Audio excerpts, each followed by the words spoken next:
안녕하십니까, 이시영입니다. 그동안 우리는 쭉 세로토닌에 대한 이야기는 많이 한 것 같습니다. 그런데 우리가 이제 세로토닌 이야기를 하자면은 적어도 뇌과학에서는 반드시 이 옥시토신에 대한 이야기를 하지 않을 수가 없는, 그렇게 되게 되어 있습니다, 구조적으로.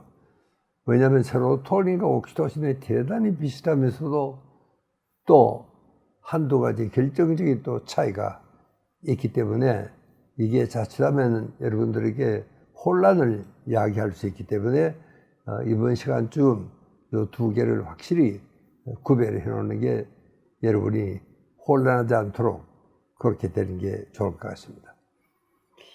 여러분, 저는 이 옥시토신 이야기를 하면 우리 엄마 생각이 납니다. 우리 엄마는 7남매를 기르셨고 사는 형편도 그리 좋지는 않았습니다. 특히 이제 늙나이는 엄마가 고생을 정말 많이 하셨죠. 그러나 이제 요즘 생각해 보니까 그래도 그 어려운 시집살이를 우리 엄마가 어떻게 견뎌냈을까, 이런 생각을 하더라면은 제겐 조금 못된 생각이 들기도 합니다. 죄송합니다, 엄마한테는. 그것은 엄마에게는 옥시토신이라는 호르몬이 분비가 된다. 이게 이제 여성에게 특히 이제 많이 분비가 되는 호르몬으로서 이 옥시토신이 분비가 되면 마음이 참 편안해집니다. 여러분, 세로토닌을 우리가 행복 호르몬이라 이렇게 규정을 했죠.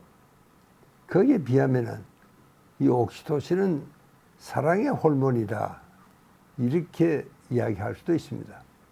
여러분, 행복도 그렇지만 사랑도 마찬가지죠. 그게 분비가 되면 참 마음이 따뜻해집니다. 여러분, 내가 사랑하는 사람과 함께 있으면 또 사랑하는 사람을 그냥 생각만으로도 마음이 편안해지고 참 행복해지는 것은 사실입니다.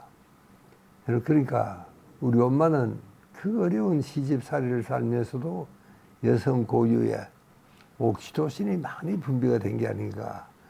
그렇다면 한결 그 어려운 시집살이를 살기가 편해졌을 것이다, 이런 생각을 합니다.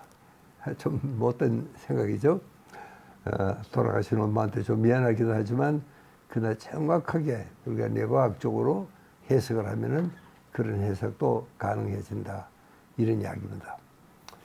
자, 그러면 무엇이 정말 이 옥시토신으로 하여금 그렇게 어려운 시집살이도 좀 수월하게 할 수 있는 계기가, 이 세로토닌이, 특히 이 옥시토신이 어떤 기능을 하기 때문에 그러냐, 아마 그런 질문을 여러분은 반드시 하시게 될 겁니다.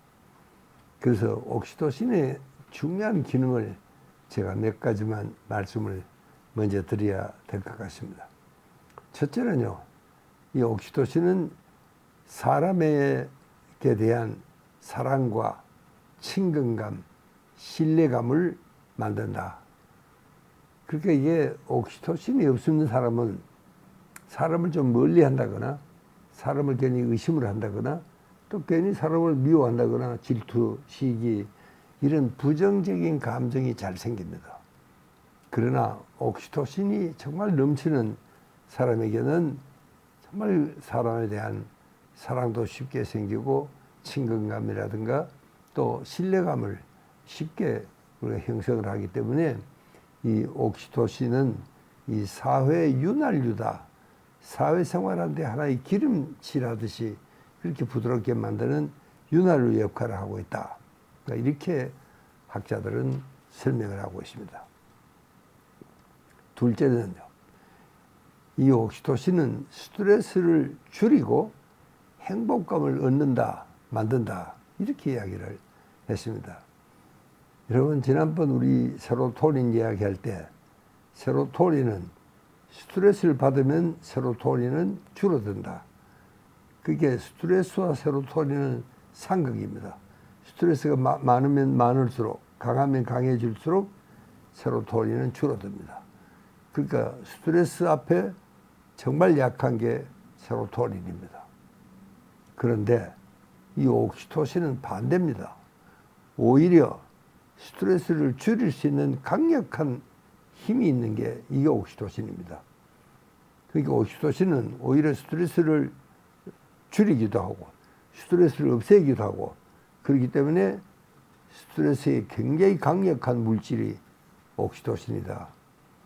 여러분, 제가 우리 엄마가 그 힘든 시집살이, 그 힘든 스트레스를 잘 이겨낼 수 있었다는 것도 제가 옥시토신 덕분이라고 그렇게 설명을 드렸죠. 그러니까 이 옥시토신이야말로 세로토닌하고 근본적으로 다른 두 가지 물질은, 스트레스는 세로토닌에 약하지만 스트레스에, 그러나 옥시토신은 스트레스에 굉장히 강하다는 겁니다. 이 차이가 이 옥시토신과 세로토닌의 가장 큰 차이입니다. 이렇게 스트레스쯤은 문제가 없습니다. 옥시토신은. 그러나 세로토닌은 스트레스 앞에 굉장히 약해지고 오히려 세로토닌이 오히려 죽어버리는, 그래서 세로토닌의 기능을 할 수가 없습니다. 그러나 옥시토신은 굉장히 스트레스에 강하다는 게 이게 아주 두 물질의 큰 차이 중에 하나다. 이걸 제가 강조를 해야 될 것 같습니다.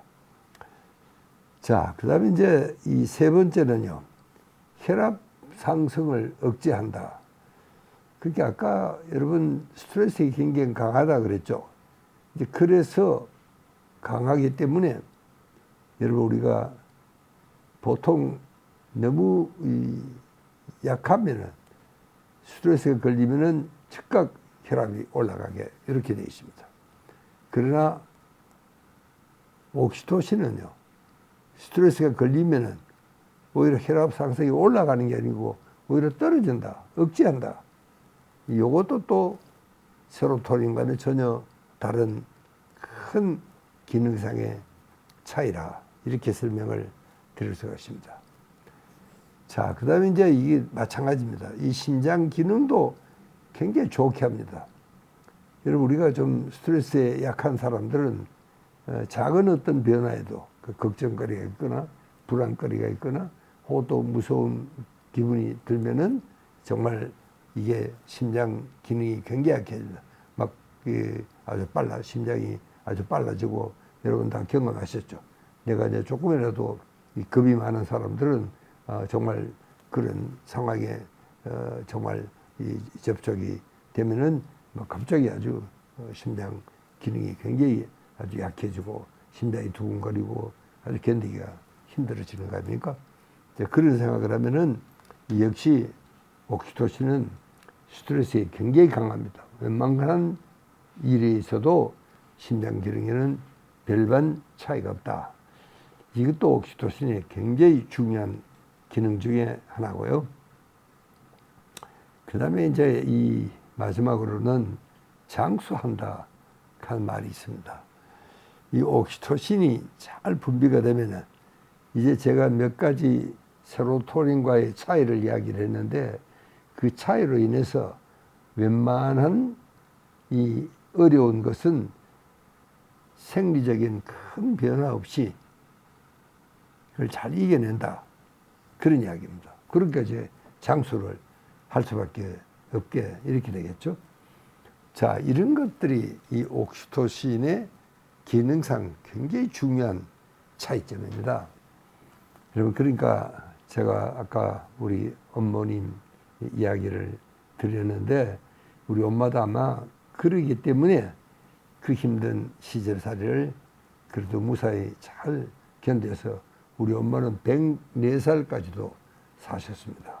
상당히 장수를 좀 하신 어른이시죠. 그것이 지금 생각하니까 옥시토신 덕분이 아닌가. 참 그 어려운 시집살이를 엄마는 참 힘들게 그렇게 살아왔다는 걸 우리 옆에서 지켜봤으니까. 철이 좀 들고부터는 정말 저는 엄마한테 미안해서 앞에서 고개를 차마 들 수도 없었을 만큼 힘들었던 세월을 엄마는 그렇게 건강하게 잘 살아오셨다는 점이 지금 생각하니까, 아하, 이게 옥시토신 덕분이 아닌가, 그런 생각을 하니까 좀 덜 미안하기도 하고, 그래서 참 엄마는 참 우리 생각만큼 그렇게 어렵지는 않았겠구나. 그런 생각을 저는 하게 된 겁니다. 자, 그래서 이 옥시토신은요, 이게 몇 해 전까지만 해도 이게 모성의 기본이다. 그렇게 생각을 했었습니다. 이것은 남성에게는 없고, 여러분, 엄마가 아기를 안고 있을 때만큼, 또 아기한테 젖을 줄 때만큼 정말 참 행복하고, 또 그때만큼 참 아주 그 엄마가 위대하게 보일 때가 잘 없습니다. 자, 그러니까 이 모성의 원천이라는 말이 결코 틀린 말은 아니다. 그런 생각을 할 수가 있습니다. 자, 그런데 최근에는요, 이 옥시토신은 남성에게도 있다. 이렇게 이야기를 하고 있습니다. 심지어는 이 애완동물과의 사이에도 사랑을 교환하고 이럴 때는 애완동물에도 이 옥시토신이 올라간다. 그런 이야기도 있습니다. 그러니까 뭐니 해도 이제 남성에게도 있긴 하지만 그래도 이 아기를 낳고 수유하는 엄마에게서 가장 현저한 증가를 보이는 것이 옥시토신이다. 그 사실은 이 옥시토신의 양이 굉장히 적습니다. 그래서 이 옥시토신에 대한 이 연구 성적들은, 페이퍼들은 학자들이 그렇게 많이 발표를 한 게 없습니다. 그래서 이 옥시토신이 아마 굉장히 늦게, 심지어는 이거는 여성에게만 있다, 이렇게까지도 학자들이 생각을 했던 원인은 바로 거기에 있을 게 아닌가, 이런 생각을 하게 됩니다. 그러나 이제 최근에는 남자에게도 있다. 이래서 정말 이 남녀 예정에 정말 여자만이 아니고 남성에게도 굉장히 참 강력한 영향력을 끼치는 것이 이 옥시토신이다. 그런 이야기를 한 적이 있습니다. 여러분, 특히 그 여성분들은 그렇습니다만은 이 사랑에 빠지면은 이게 뭔가 좀 이성이 마비된다. 대충 그런 이야기들을 많이 합니다. 심지어 어떤 사람들은 변성 의식에 빠진다. 정말 지정신이 아니다. 그런 이야기도 합니다. 실제로 정말 연애를 하는 사람들을 보면은 그저 왼쪽이 싱글벙글이죠. 이 표정 관리하기가 아주 힘들어지는 그런 것도 사실입니다. 그래서 흔히 우리가 여성들이 연애 감정에 깊이 빠지면은 지정신을 못 차린다. 이래서 정말 모든 사람들이 말립니다. 야, 너 그 남자가 못 쓴다. 절대로 사귀지 마라. 그렇게 말리는데도 불구하고 이 여성은 이 남자하고는 자기는 안 된다. 그렇게 이제 고집을 부리고 그래서 결국 이제 결혼을 하게 되는, 그러나 참 그런 결혼이 오래 갈 수가 없죠. 결국 이 두 사람 사이에는 엄청난 갈등과 구열이 생겨서 결국 이제 헤어지는 이런 경우가 들어 있습니다. 그렇게 참 어떻게 보면은 참 그 당시 정말 모든 사람의 반대를 무릅쓰고 결혼을 할 때는 정말 참 행복의 절정에 가 있겠죠. 그게 정말 어떤 의미에서는 이 투쟁을 후에 이 승리자에 대한 보상 호르몬이다. 이렇게 부르는 학자들은 아마 이럴 때 여성들의 그 참 당당하고 행복의 절정이죠. 그야말로. 아마 그런 순간이 아닌가, 이런 생각을 할 때가 있습니다. 그래서 정말 그렇게 참 연애가 익어가지고 정말 안정기에 들어가서 스킨십을 하고 그럴 때는 어떨 때는 이 도파민보다도 옥시토신이 더 많이 분비가 된다. 여러분, 내가 정말 참 힘들어 노력을 해서 결국 그것이 이루어졌을 때는 굉장한 쾌락 호르몬이 분비가 됩니다. 그게 바로 도파민이라고 그랬죠. 이 도파민은 내가 원하던 것을 위해서 참 노력을 하고 그래서 내가 그 원한 것을 내가 얻게 되었을 때 아주 쾌락 호르몬이 분비가 된다는 이야기는 지들이 여러 번 이야기를 설명을 드렸습니다. 그래서 이 도파민은 그럴 때 굉장히 많이 옥시토신보다 더 많이 분비가 되고 특히 이제 성행위를 할 때는 거의 절정에 이른다. 이렇게 이야기를 하고 있습니다. 되게 일반적으로 이 여성의 성행위는 옥시토신을 중심으로 이루어지고 남성은 도파민을 중심으로 분비가 된다.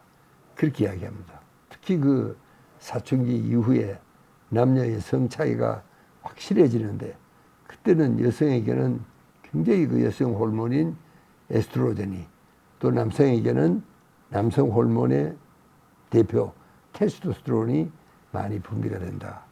그런 이야기를 합니다.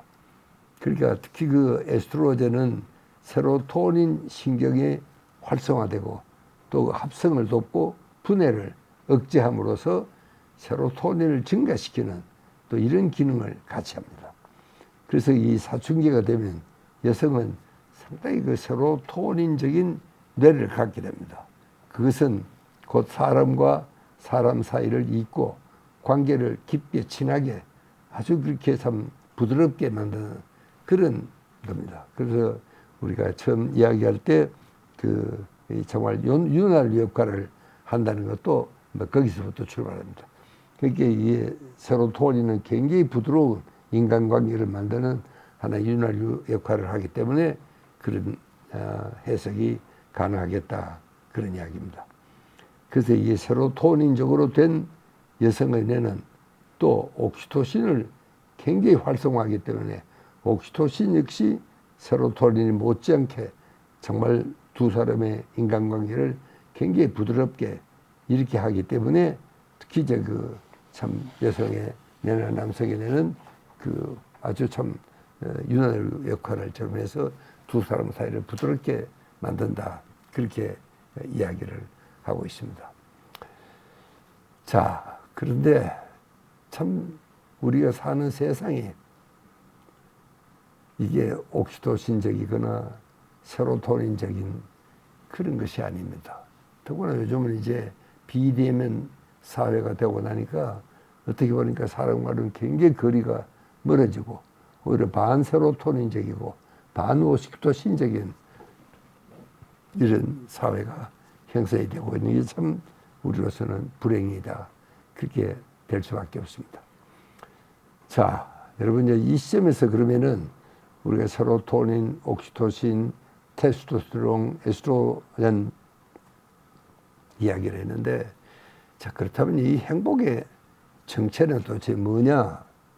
이렇게 우리가 물으면은 여러분 누구나 얼른 대답이 잘 나오지는 않습니다.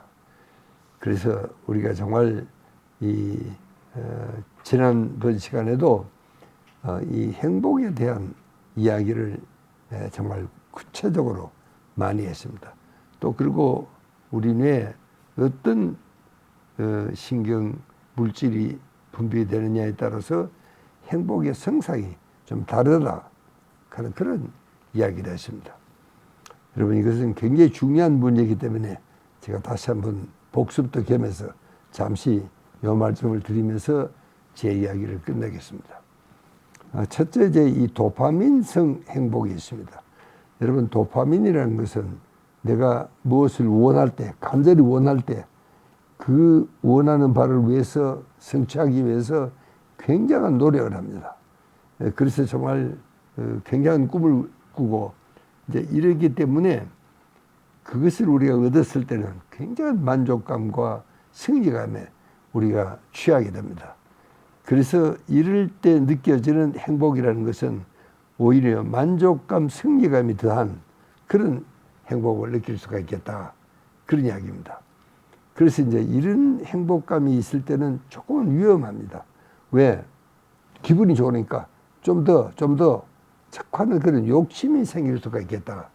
그런 이야기를 합니다. 그러니까 상당히 그 경쟁심이라든가 또 이런 거를 축축이니까 스트레스가 따르게 되고 또 그리고 또 노력을 해도 여러분 불행히도 되지 않는 경우도 있습니다. 그럴 때는 굉장한 불평, 불만이 따르게 되죠. 예, 그래서 참 이런 도파민성 행복이라는 것은 정말 어떤 의미에서는 굉장히 위험한 행복이다. 또 이것은 습관성도 잘 생길 수가 있겠다. 그래서 참 조심을 해야 된다. 그런 이야기를 하고 있습니다. 둘째, 우리가 옥시토신성 행복이라는 이야기도 잠시 했습니다. 이 옥시토신은요, 내가 친절한 행동이나 혹은 감사를 베풀 때 내 마음속에 참으로 따뜻한 불씨가 켜져 있고 한없이 즐거운 행복감이 우리는 졌습니다. 그래서 이런 행복은 정말 오래 갑니다. 위험하지가 않습니다. 그래서 옥시토신성 행복은 아까 돌파민성은 중독이 될 수 있는 또 그런 위험한 좀 행복감이지만 옥시토신은 그런 게 전혀 없는 정말 참 우리가 바람직한 그런 행복감이다. 그렇게 여러분들이 이해를 하시면 되겠습니다. 세로토닌성 행복도 여러분 옥시토신성 행복과 대단히 닮았습니다. 제가 아까 그랬죠. 정말 이 세로토닌 가는 것 자체는 그게 바로 행복입니다. 그게 좀 그지없이 마음이 편안하고 참 완전한 휴식 상태, 아주 릴렉스된 이것이 바로 정말 힐링적인 이런 행복이다. 그렇게 이야기합니다. 자, 그 다음에 이제 네 번째는요, 복합성 행복이라는 말도 있습니다. 여러분, 우리는 사랑하는 사람과 함께 있을 때는 행복합니다. 무엇이 어떻게 행복하다. 그런 말을 굳이 우리가 설명할 길도 없이 그냥 전체가, 몸 전체가, 마음 전체가 이 행복한 겁니다. 이렇게 이때 느끼는 행복은 어떻게 보면은 도파민이나 옥시토신이나 세로토닌 등 행복에 관여하는 모든 물질이 동원이 되는 그런 복합성 행복이 아닌가. 이 뇌과학적으로는 그런 해석도 가능합니다. 왜냐하면 이게 단순히 어느 하나 쪽이 행복한 게 아니고 복합성 행복이라는 것은 정말 우리 몸 전체가 느끼는 그런 행복이기 때문에 그렇습니다. 그러니까 인간의 본능인 이 성적 흥분까지도 이 생각하면은 여러분 여기는 아마 성호르몬 역시 분비가 될 것이다.